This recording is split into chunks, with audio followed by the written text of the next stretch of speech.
จะเสียยังนี่แม่ เห็ดแพ้ตะโล อ๋อ เห็ดแพ้ตะโล ตำให้ไผตำขายบ่ อ้าว อ๋อ ใครคิดได้ขายเด้อ ไปสั่งมาเป็นน้องเอาเต่าช้อย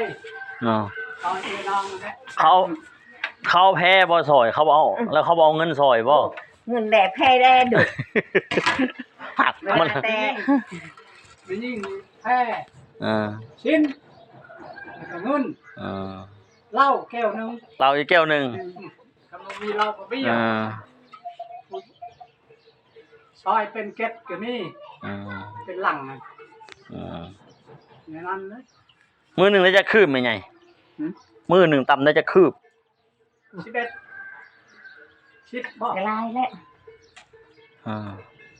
11เอิ้น11ว่า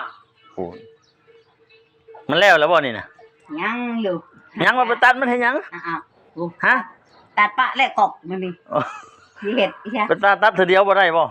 บ่ลูก มันขี้ลายบ่อ๋อ ปัดเพิ่นทำงามตอนนี้ยังตำขี้ลายแล้วแม่ อุ่นที่เกี่ยวกับหมูกินใหญ่เด้อปู้ใจนี่เด้อ